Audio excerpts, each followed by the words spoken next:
about 10 months ago, we had a chance to drive the Kia Optima in its standard, normally aspirated configuration, and we deemed it at that time the best mid-size sedan for under $30,000 that you can buy. Well, today here on 10-Minute Test Drive and Rumblestrip.NET, we're going to take a look at the turbo version of the Kia Optima.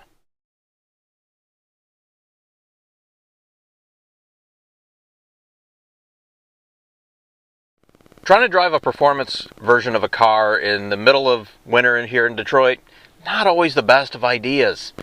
The Kia Optima Turbo, though, has gotten a little bit lucky here because, for the most part, we've had a pretty mild winter. Except for a few days where it was pretty nasty, and we'll touch on how well it did in kind of snowy, slushy weather. Overall, the Kia Optima Turbo builds on its naturally aspirated brother. It's a great car, and the turbo version costs a little more. This one stickers at about $31,000 optioned up, and I've got to say it's still a great value and still one of my favorite cars in this segment. So how does it drive? It drives really good. It's very comfortable to drive. It's very quiet on the highway. We had our decibel meter out, and it was about 74 decibels going down the freeway at 80 miles an hour. One of the surprising things we also found about the Kia Optima Turbo is how economical it is. Again, at that same time, we had the cruise control set right at about 80 miles an hour, and on our reverse loop, we were doing 35.2 miles per gallon on that part of the loop. Overall, we got about 33 on the highway, and we'd be very happy with that. This car rides very well, very controlled over the craters that we call roads here in the Detroit area in southwestern Michigan. Excuse me, southeastern Michigan. Grew up in southwestern Michigan. Different story for a different time. However, one of the things we did experience here with the Kia is when the weather did turn a little nasty and the roads were full of snow and salt and slush and all the other stuff that you get here in the middle of winter, the tires that this comes with, which are Hancooks, not the best. You sort of just looked at the throttle a little bit and the traction control light started flashing at you. It didn't steer real well in that weather either. So I think a different set of tires would make all the difference in the world in winter time. So a decent set of winter tires, whether you're buying the Bridgestones, the Pirellis, Michelin's, you know, there's so many good ones out there now these days. I think that would probably solve all the problems. However, most of the time we've had it, the roads have been pretty good, and we've got to say the Hancooks handle fine. They're very quiet going down the road. So in that respect, we don't have too many problems with them. There are a few small items in the interior that could use a little bit of attention. This is a pretty hard seam right here that if you touch it, there is definitely an edge to it. Just a little bit out of place. This is hard plastic, and it's not the worst place for hard plastic. It's pretty area. It's an area that's going to take a lot of abuse. But as you move up into the dash, and I know a lot of people aren't really concerned with this, but the dash is really nicely grained.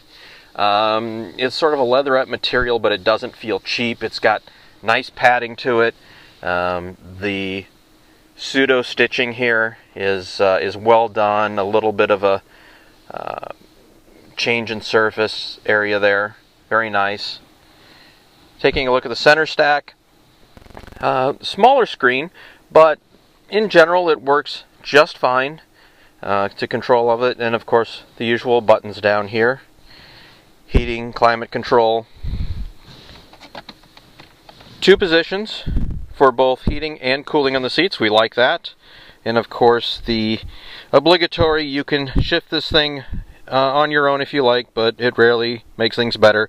Although, like most companies, they do have this backwards where to shift forward you push forward and to go down you go down. I know why that makes sense to some people, but if you're really doing a manual version of a shift it, kind of shift it yourself kind of thing, pulling backwards is always up and pushing forwards is down. And if you think about how a car accelerates and decelerates, that would make all the sense in the world. As we look at the steering wheel, your usual sets of buttons here, and I apologize if this is not focusing well. Hopefully this is one of the last times we have to use our little small Kodak here. But your volume controls, changing stations, changing modes, for all your trip and eco modes, hands-free phone, cruise control, and then we'll take a look at the gauges here, and we'll cycle through here. And we've been idling here for a little bit, so our average has dropped down to 25, but when we got here it was up in the 30s. So you have a trip, average, instant fuel economy, average speed, elapsed time you've been driving, distance to service, overall trips, 2 trip meters, distance to empty.